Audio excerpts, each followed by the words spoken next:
இது வரைக்கும் எல்லாத்தையும் எப்படி கூப்பிடுச்சு இந்த பாப்பா? இந்த படத்தில் கந்து வட்டி வசூலிப்பவராக. இது தேவையா உங்களுக்கு? அதான் கவர்மெண்ட்டே வசூலிச்சுட்டு இருக்கு ஜிஎஸ்டிங்கிற பேரில். பெரிய கொடுமைடா. இப்படி ஒரு ட்விஸ்ட்டை இந்த பாப்பா கொடுக்குன்னு நான் எதிர்பார்க்கவே இல்லை. ஐயா வாங்க, அமித்ஷா அவர்களே. ஐயா வணக்கம். இந்த படத்துக்கெல்லாம் அமித்ஷா வந்திருக்காரு.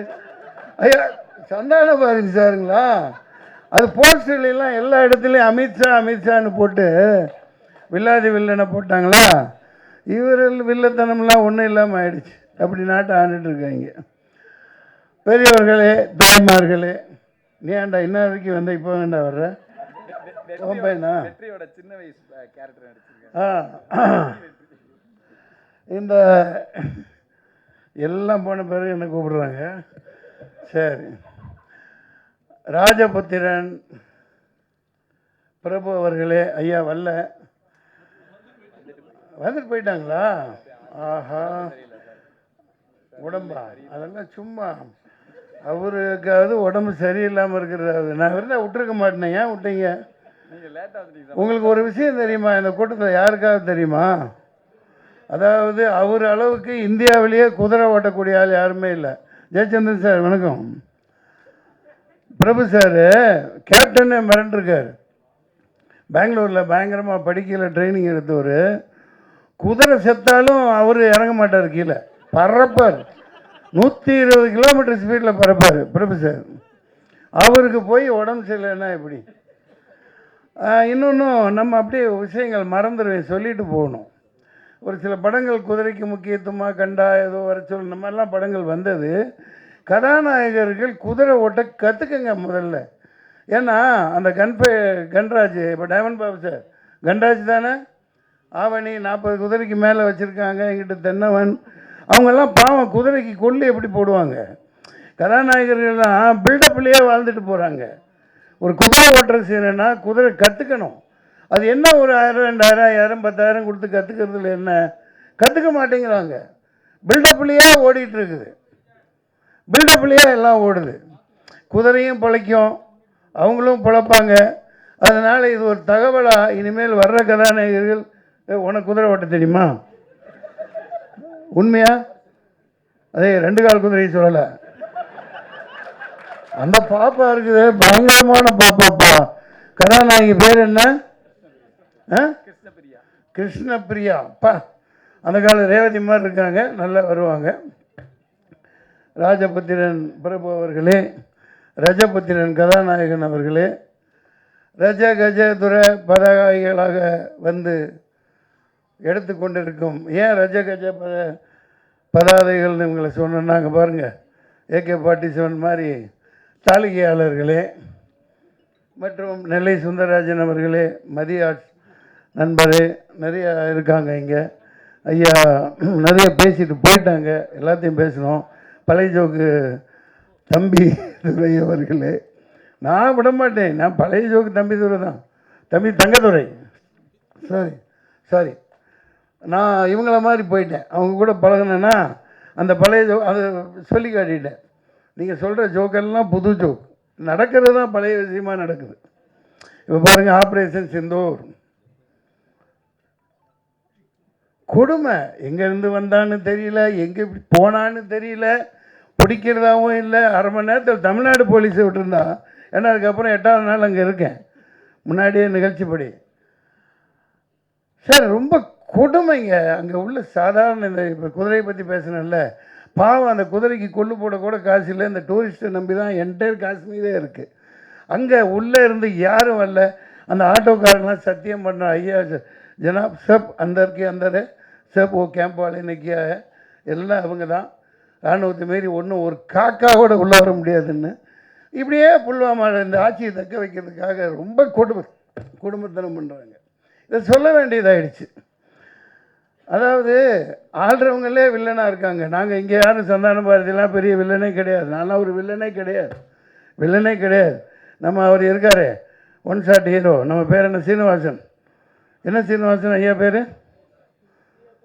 டிஆர் சீனிவாசன். TSR ஒரு எஸ் விட்டு போச்சா? அதனால் என்ன இப்போ நடிக்கிறது ஒரு சீனு தான் என்ன மாதிரி. பரவாயில்ல, அடுத்து 10 சீன் கொடுங்கப்பா. எல்லாத்தையும் மகிழ்ச்சியாக இருக்கணும், ஜாலியாக இருக்கணும். ஆனால் இந்த நாட்டை ஆள்றவன் விடமாட்டேங்கிறான். நாட்டை ஆள்ற எல்லா எரும மாடுங்களும் இங்கேயும் சரி அங்கேயும் சரி மக்களை மகிழ்ச்சியாகவே வச்சுக்க மாட்டேங்கிறான். மகிழ்ச்சியை வச்சுக்கிறேன் அப்படின்ட்டு டாஸ்மாக திறந்து விட்டு ஃபுல்லாக அடிச்சுட்டு போதையில் கிடக்க வைக்கிறான். காசு எப்படி வரும்? இது ஏன் நான் சொல்கிறேன்னா, சினிமா பார்க்க இவர் எங்கே தனஞ்சயன்லாம் போயிட்டாங்களா? பேசிட்டு கண்டுருவாங்களே, கேட்க மாட்டாங்களே. சிவா சாரும் இல்லையா? சரியாக போச்சு. அதாவது தேட்டரு போடுறவர் இருக்கார்ல, நீங்கள் அப்பப்போ வந்து மைக்க பிடிச்சிங்களே, நீங்கள் தான். ஆமாம், அதாவது இவர் கஷ்டப்பட்டு ரிலீஸ் பண்ணுறாரு, ஆடியன்ஸ் வரணுமே உள்ள. காசு இல்லை, காசு இருந்தால் தாங்க வருவான். இப்போ பாருங்கள், கொஞ்ச நாளில் ஸ்கூல் திறந்துடுவான். ஸ்கூல் ஃபீஸ் கட்டணுமா இல்லையா? புள்ளவட்டி உள்ளவனுக்கு தான் தெரியும், நாட்டாளர் நாதாரிக்கு தெரியாது. சார் எவ்வளோ கஷ்டம் சார். ஆட்டோக்காரங்க அந்த 1.5 மாதம் லீவ் இருக்குல்ல, அந்த லீவுக்கும் சேர்த்து காசு வாங்குறாங்களா இல்லையா? சார் நான் உங்களை நம்பித்தான் சார் இருக்கோம். வேறு ஒன்றும் பதில் சொல்ல முடியல. எலக்ட்ரிசிட்டி என்னங்க, இபி எவ்வளோங்க? அந்த காலத்தில் ஆட்டோவுக்கு மீட்டர் தான் சூடு வச்சான், இவன் மொத்தமாகவே சூடு வைக்கிறாங்க. முடியல. இபி அந்த பக்கம் ஜிஎஸ்டி. அதாவது மக்கள்கிட்ட காசை இருக்க விட மாட்டேங்கிறாங்க. சினிமாவை காப்பாற்றுறவங்க இப்போ உதாரணத்துக்கு இப்போ விளையாட்டாக சொல்லலை, காஷ்மீரில் 50 லட்சம் கோடிக்கு மேலே இது வரைக்கும் அந்த வீணாக போன அவ்வளோ செலவழிச்சிருக்காங்க. அதுக்கு மேலேன்னு நினைக்கிறேன் 8 லட்சம் ஃபோர்ஸு. ஒரு அடிக்கு ஒருத்தன் நின்றுட்டுருக்கான். காலையில் ஒன்றுக்கு போக முடியல, 4 மணிக்கு வாங்க சொன்னால் அப்படியே அந்த அது டைகரை கையில் வச்சுக்கிட்டே சுற்றுறாங்க. எப்போ போட்டு தள்ளுவான்னு தெரியல. நம்ம ஊர் போலீஸ்னால் இப்படி வச்சுக்கிட்டு ஜாலியாக அப்படி சுற்றிக்கிட்டு இருப்பாங்க. இப்படியே சுற்றுறாங்க எல்லாம் ஃபுல் ஆம்டா. அவ்வளோ பணத்தை கொண்டே கொட்டுறாங்களே. நான் சொல்ல வர்றது, சினிமாவை வாழ வைக்க யாருப்பா இருக்கா?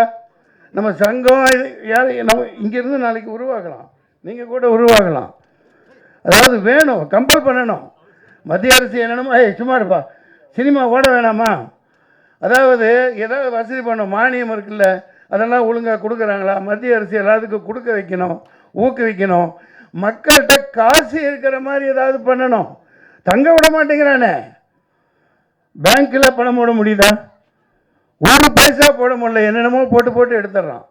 நான் கொஞ்சம் பணம் வந்துட்டு இருந்தது, ஃப்ளாட்டு விற்று வந்துட்டு இருந்துச்சா, ஒரு அம்மா அந்த பேங்க் ஆஃப் பரோடாவில், சார் ஒரு சின்ன சைன் பண்ணு. எதுக்குமா? ஒரு இன்சூரன்ஸ் சார் போடுங்க சார், பின்னாடி யூஸ் ஆகும். சரி, அப்படி சைன் போட்டு வந்துட்டேன். அதாவது அவனே பணம் எடுத்துக்கிறான். வருஷத்துக்கு 2 லட்சம் 2-3 பாலிசி சைன் வாங்கினாங்க. ஒரு மெடிக்கல் இதுக்காக ஒரு நண்பரை ரொம்ப இது பண்ணி பணமே இல்லை, அப்போ ஒரு 2 லட்சம் அக்கௌண்ட்டில் போடுன்னா எப்போ போட்டான்னு தெரியாது, மெசேஜ் வருது 2,18,000 முடிச்சிட்டாங்க அந்த இன்சூரன்ஸ். அதாவது எல்லாம் சுற்றி இந்த இன்சூரன்ஸ் நடத்துகிறவங்க எல்லாம் இந்த மோதியோட தோஸ்துகள் தான் எடுத்துகிட்டு ஓடுறாங்கல்ல, சுருட்டுறவங்க. நான் எதுக்கு சொல்கிறேன்னா, குறிப்பிட்ட யாரையும் தாக்கணுங்கிற நோக்கம் அல்ல. அரசை கேள்வி கேட்கறதுக்கு நமக்கு உரிமை இருக்குது. சினிமாவில் உள்ளவங்க கேட்கணும், மக்கள் கேட்கணும். ஒரு படம் நல்லா இல்லாட்டி திட்டுறீங்கல்ல, இவ்வளோ பெரிய தவிர நீயா பண்ணிவிட்டு மற்றவங்க மேலே பழி போட்டுட்டு இப்போ எதுக்கு ஒரு டீம் போகுதுன்னு தெரில. ஒரு டீம் போகுதில்ல, அதாவது யோசிக்கணுங்க. இப்போ நாளைக்கு படம் எடுத்துட்டீங்க, நீங்கள் ஏதாவது ஒரு டீம் ரஷ்யாவுக்கு அனுப்புறியாப்பா? இவர் ஏன் ராஜபுத்திரன் என்று எடுத்தார், அதை சொல்லுவதற்கு 4 பேர். அட யார் காசு? இவங்க அப்பா மூட்டு காசு. எதுக்கு போய் சொல்கிற? ஆப்ரேஷன் சுந்தரை விளக்குவதற்கு. இது ஆயிரக்கணக்கான இது இருக்குது. நான் அரசியல் பேசணுங்கிற நோக்கம் இல்லை. சினிமா நல்லா இருக்கணும், இந்த மெசேஜ் சொல்கிறதுக்கு தான் இவங்க கடைசியில் என்னை கூப்பிடுவாங்க. நல்லா இருக்கணுமா இல்லையா? எல்லாம் வாழணுமா இல்லையா? எல்லாம் கையில் ஓடுது. அந்த செல்ஃபோனில் கண்ட கர்மத்தை காட்டுறாங்க. அவுத்து விட்டு எல்லாம் வீட்டுக்குள்ளே போனால் ஒன்று சோபாவில் காலம் மேலே போட்டுட்டு இப்படியே பார்த்துட்ருக்கு. ஆக்கி போடுறது, அங்கே ஒன்று கேம் ஆடிக்கிட்டு இருக்குது. செல்ஃபோனை பார்த்துக்கிட்டே சினிமா பார்த்துட்ருக்கேன். சினிமா எப்படி ஓடும்? ஏங்க, நீங்கள் ரிலீஸ் பண்ணுறீங்கல்ல, ஒரு ஈகா தேட்டர்னு ஒன்று இருக்குது, நாளைக்கு தரல தேட்டர், அது வேறு விஷயம். எல்லா தேட்டரும் அப்படி தான். இந்த பேனரெல்லாம் எங்கேயாவது பார்க்க முடியுதா? வெளியில் ஒரு ஹோட்டல் நடத்துகிறான், அங்கேயே ஹோட்டல் நடத்துகிறாங்க, எல்லாம் நடத்துகிறாங்க. அந்த காலத்துல எல்லாம் ஒரு பேனர் வைப்பாங்க, கையில் காசு வச்சுக்கிட்டு போய் பார்ப்பாங்க. யார் படம்? சின்ன தம்பி, கேப்டன் பிரபாகரன், ஏதோ அதாவது ஆசை தீர காசு வச்சுக்கிட்டு பார்ப்பாங்க. ஒரு தேட்டரில் பேனர் இருக்கணும், பேனரே வைக்க மாட்டேங்கிறாங்க. இல்லை சார் எல்லாம் ஆன்லைனில் வந்துடுறாங்க. சொல்ல வேண்டியது மக்கள் கையில் காசு இருக்க வைக்கணும். ஏகப்பட்டதை ஏற்றிக்கிட்டே போகிறான், டோல்கேட்டு போடுறான், ஜிஎஸ்டி போடுறான். அப்புறம் என்னென்னப்பா படம் எடுக்காட்டி ஜிஎஸ்டி வாங்கிட்டே இருக்காங்கப்பா. மக்கள்கிட்ட காசு இருக்க மாட்டேங்குது. தங்கம் 80,000 ரூபா பவுனுன்னா இந்த நாடு விளங்குமா? இவனையெல்லாம் தூக்கி போட்டு மிதிக்க வேணாமா? தூக்கி போட்டு மிதிக்க வேணாமா? ஒரு 4-5 வருஷம் 6 வருஷத்துக்கு முன்னாடி 30,000 தானே இருந்துச்சு. ஏன் ஏற்ற வர்ற? ஏன்னா கப்பல், ஏர்போர்ட்டு எல்லாம் தூக்கி கொடுத்துட்டான், தனியாக இருக்குது. அவன் பாலமாக கப்பலாக கொண்டு வருவான். கொண்டு வந்து இது ஒரு நடக்க வாய்ப்பு இருக்கா இல்லையா? என்ன நீ யார் ஆளுங்கட்சி பக்கமா? இல்லை சாயம் உட்காந்துருக்கீங்க, சொல்லுங்கள். பத்திரிகையாளர்லாம் கேள்வி கேட்கணும். இப்போ சில பேர் கடத்திட்டு ஏதோ ஒரு கஷ்டப்பட்டு ஒரு 2 பவுனை கொண்டாந்தா பிடிச்சிக்கிட்டு நாசம் பண்ணி ஏதோ பண்ணுறாங்களே. இப்போ குஜராத்தில் வந்து இறங்குது கப்பல். எவன் கேட்குறான்? அதான் நீ துறைமுகம். அவன் பாட்டுக்கு கப்பலில் 1000 கிலோ 2000 கிலோ 10,000 கிலோ கொண்டு வர்றான். அவனே நிப்பாட்டி வச்சுட்டு பண்ணுறான். ஏதோ ஒரு சூது நடக்குது எல்லா நாடுகளுக்கு நடுவில். இல்லாட்டி இதெல்லாம் குறைக்கிறதுக்காக சினிமாக்காரங்க எடுக்கத்தான் முடியும், சொல்லத்தான் முடியும். ஆனால் மக்கள் இப்போ 30,000 ரூபாய்க்கு இருந்தால் தானே இந்த ஏழை பொண்ணுகளுக்கெல்லாம் கல்யாணங்களை எப்படி நடத்த வைப்பாங்க? 80,000 ரூபாய் கொடுத்து யார் வாங்கி நடத்துவா? எம்ஜிஆரும் போயிட்டார், ஜெயலலிதாவும் போயிடுச்சு. ஏதோ தாலிக்கு தங்கம் நாள் தூக்கி கொடுத்து ஒரு 4 பவுன் 5 பவுனு கொடுக்கலாம். கொடுக்க பார்ப்போம். சினிமாவில் ஒருத்தன் வருவான், நாளைக்கு ஏதோ செய்வான், நாட்டை ஆடுறதுக்கும் ஒருத்தன் வருவான். எல்லாம் பெண் குழந்தைகளுக்கும் 10 பவுன் அல்லது 50 பவுன். இந்தா வெறும் 30,000 ரூபாயில் வெறும் 20 அதை கொண்டாங்கடா. அதை விட்டு போட்டு இந்த நாளாரிங்க கண்ட இதுக்கு வீணாக செலவு பண்ணிட்டு தெரியுறானுங்க. தான் பயணம் பண்ணுறதுக்கு 8,500 கோடி. எரிச்சலாக இருக்குது. சம்பாதிச்ச காசை வீட்டுக்கு கொண்டு போக முடியல, வீட்டில் வைக்க முடியல. யார்கிட்ட எப்படி சினிமா பார்க்க வருவான்? நீங்களே சொல். நீ 200 தேட்டர் போடு, 400 தேட்டர் போடு, காலியாக ஓடுது. தேட்டருக்காரர் என்ன சொல்லுவார்? சார் 10 பேர் ஆடியன்ஸில் எங்கே போட்டு கொடுக்க சொல்கிறாங்களா இல்லையா? காசு எங்கேருந்து வரும்? மக்கள்கிட்ட இருக்க விட்டால் தான்ப்பா. அதனால் இந்த மத்திய அரசும் மாநில அரசும் நாளைக்கு ஒரு சட்டம் போடணும். எல்லோரும் பேங்க் பேலன்ஸ்லேயும் 2 லட்ச ரூபா இருந்துக்கிட்டே இருக்கணும். போடு. நீ 20 லட்சம் கோடி வச்சுட்டு உட்காந்துருக்கியப்பா. ஒவ்வொரு ஸ்டேட்லேயும் ஒவ்வொரு கண்ட்ரிலையும் அந்த காசை வச்சு என்ன பிடுங்க போகிறீங்க? நீங்கள் ஏழைகளுக்கு கொடுங்க, படம் இருக்கிறதுக்கு மானியம் கொடுங்க. இந்த டூரிஸ்ட் ஃபேமிலி பற்றி பேசுனாங்க. 10ல் 1 ஓடும், 2 அசல் வரும். இது சினிமா, இது ஒரு கேம்லிங் தான், அது வேறு. ஆனால் இவ்வளோ குடும்பம் செலவு பண்ணுது. இப்போ பாருங்கள், ஐயா மோடி அவர் சொல்லுவாங்கல்ல, திருப்பி அவரன்னா வாசுதேவ குடும்பம். எங்கள் அமெரிக்காவில் போய் சொல்லுவார். அதாவது உலகமெல்லாம் என்னோட உறுப்பினர்கள், என் குடும்பம் அப்படின்னு சொல்லுவார். இந்த பாரு ஒரு பாய் எடுக்கிறாரு, ஒரு கான் பேசிகிட்டு இருக்கேன், ஒரு ஜான் ரிலீஸ் பண்ணுறாரு. இது தமிழ்நாடுன்னு இல்லை, ஒட்டுமொத்த இந்தியாவே இப்படி இருந்தால் தான் இந்த நாடு உருப்படும் இல்லைங்களா? எனக்கு தோன்றதை சொல்லிட்டேன்ப்பா. இது ரொம்ப ஆனால் குசும்பு இந்த அம்மா பண்ணது. என்ன கந்து வட்டிக்கு இந்த படத்தில் கந்து வட்டிக்கு அது எப்படி நீங்கள் படம் பார்த்தீங்க? நானே பார்க்கல. ஏப்பா யாருப்பா அந்த அம்மாவுக்கு போட்டு காமிச்சிது? இந்த கவர்மெண்ட்டு வாங்குகிற கந்து வட்டியை விட வாடா. அட நாடாரிங்களா, ஜிஎஸ்டிக்கு ஏன்னா கணக்கு போடுங்கப்பா. எவ்வளோப்பா வாங்குறீங்க? ஏகப்பட்டதுவா 18%. ரொம்ப நீ வேணாம், தண்ணி வேணாம், நீ தண்ணி தான் கொடுப்பேன், நான் ஒயிட் ட்ரம் அடிச்சுன்னு சொல்லுவான். ரொம்ப அது வேணாம். அதெல்லாம் மேடையில் அந்த காலத்தில் எல்லாம் பண்ணோம். ராதாரவிக்கு தெரியும், எஸ்எஸ் மாமாவுக்கு தெரியும். ஆமாம், சரி, எல்லாம் சந்தோஷமாக இருக்கணும், நல்லா இருக்கணும். அரசாங்கத்தை எடுத்து கேள்வி கேளுங்க. கேள்வி கேட்க நமக்கு உரிமை இருக்குது. நம்மள்கிட்ட பேங்க் பேலன்ஸே இருக்க விட மாட்டேங்கிறாங்க. பேங்க்கில் அக்கௌண்ட்டும் போட முடியல. இருக்கிற காசு எல்லாம் அது என்ன மினிமம் பேலன்ஸ் வைக்கலையா? அந்த விளக்கெண்ணெய் அவனுக்கு விளக்கமாத்து கட்டையில் தான் அடிக்கணும். ஏன்டா அந்த இப்போ 5 வருஷத்துக்கு முன்னாடிலாம் அந்த இது கிடையாது. என்ன காசு ஒரு 150 ரூபா இருந்தால் கூட அதுக்கு இன்ட்ரெஸ்ட் போட்டு நமக்கு கிடைக்கும். இப்போ இருக்கிற காசை கோவிந்தா பண்ணிடுறான். தெரியாதனமாக பணத்தை போட்டால் அவன் இப்போ சொல்ல வந்தேன், அப்படியே விட்டுட்டேன். அந்த 2 லட்ச ரூபா போட்டேன் இல்லையா இன்சூரன்ஸுக்காரன், அதோடு சேர்த்து இருந்த காசையே பிடிங்கிட்டான். ஏன்டா நான் கையெழுத்து போட்டது ஆட்டோமேட்டிக்காக அவன் எடுத்துக்குவானான். ராக் கொள்ளக்கார மாதிரி நடத்தினானுங்க இந்த பேங்க். இதெல்லாம் உதைக்கணும். அஜித் ஒரு படத்தில் நல்லா சொல்லியிருப்பார். ஸோ மகாகந்தன் டைரக்டர் மகாகந்தன், மகா கஞ்சனாக தான் இருக்கக்கூடாது, மகா கந்தனாக இருக்கலாம் இல்லையா? கந்தா கடம்பா கதிர்வேலா ஞான பண்டிதா அப்பனே முருகா ஐயா மேலே கூப்பிடுங்க. நல்லா ஓட வைப்பாங்க. அது நான் என்ன பண்ண போகிறேன், நல்லா இருந்தால் ஓட போகுது. ஆமாம், நல்லா செக்கச்சேவன் அழகாக தான் இருக்கிறான். ஆமாம், நம்ம ஜெயம் ரவி மாதிரி யாரையும் போய் கட்டிட்டு மாட்டிக்காதையா, பம்பா போயிடும். சரி, என்னமோன்னு அவங்கவுங்க வாழ்க்கையை அவங்கவுங்க பார்த்துக்கிறது தானே. சரிங்க ஐயா, போயிட்டு வரேன், சந்தோஷமாக இருங்க. 4-5 இஷ்யூ தீர்க்கப்பட வேண்டியது. மக்கள் கையில் பணம் இருக்கணும். இந்த அரசாங்கங்கள் அதுக்கு ப்ரொவைட் பண்ணணும். நாசமாக போகிறதுக்கு பணத்தை செலவழித்து நாட்டை நாசம் பண்ணுறதை விட சினிமாவை வாழ வைக்கணும்னா சினிமாக்காரங்க இவங்களுக்கு வசதி ஒன்றும் பண்ண மாட்டேங்கிறாங்க. அதுக்கு ஏதாவது ஒன்று செய்யணும் இல்லைங்களா? எல்லா படமும் ஓடணும். எல்லா படமும் ஓடும்னா மக்கள் கையில் காசு இல்லாத மிகப்பெரிய குறை. அதனால் எந்த ஆட்சி வந்தாலும் சரி, அடுத்து விஜய் வர்றாரா, கொள்கை தான் நம்ம இதில் போட சொல்லுப்பா. என்னப்பா அதான்ப்பா, அது என்னமோ போடுவாங்களே, தேர்தல் அறிக்கையா, அந்த இதில் போடணும். எல்லாருக்கும் ஓட்டு போடுற எல்லா குடும்பமும் 2 லட்ச ரூபா நாங்கள் ஃபிக்ஸ்டில் போடுவோம்.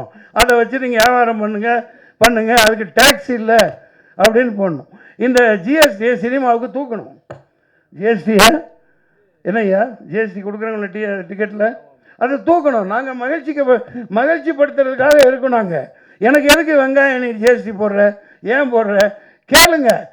நிர்மலா சீதாராமன், நீ இப்போ ஊறுகாய் வித்திய, அப்போ உங்களுக்கு ஜிஎஸ்டி போட்டாங்களா? லண்டனில் ஊறுகாய் வித்துட்டு இருந்த மாமி தானே நீ கன்னடத்தில் தானே பதவி ஏற்ற, ஆனால் தமிழச்சின்னு சொல்லிக்கிற. நீ ஒரு தேர்தலில் நிற்கலை, ஜெயிக்கலை. இந்த ஜெய்சங்கர்னு ஒருத்தர் நடந்தால் ஏதோ நெருப்பு கோழி மாதிரி நடப்பார். அது அன்றைக்கி பார்த்து நானே பயந்துட்டேன். அது உருவக்கேலி செய்யக்கூடாது. நம்ம அது என்ன ஆத்திரம்னா, நாங்கள்லாம் காசு கொடுத்து எலெக்ஷனில் நின்று ஜெயிக்கிறேன் தோக்குறேன், ஒன்றுமே இல்லாமல் நோகாமல் நோம்பு கொண்டு வந்து மக்களை வாட்டி வதைக்கிறாங்க. அதனால தான் நம்ம வெறுப்பு. உங்களில் ஒருத்தனா நான் இந்த வெறுப்பை பதிவு பண்ணுறேன். சினிமா நல்லா வாழ்ந்தால் தான் மக்கள் நல்லா வாழ்வாங்க.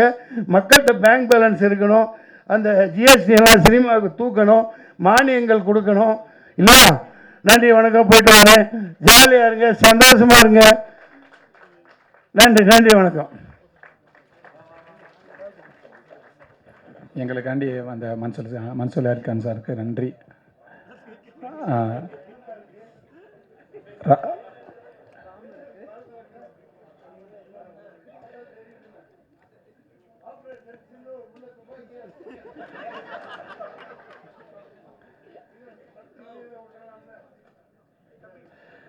நன்றி சார். எனக்காண்டி வந்த தொழிலதிபர் வெங்கட் சார், நன்றி சார். வெங்கட் சார், தொழிலதிபர் வெங்கட் சார்.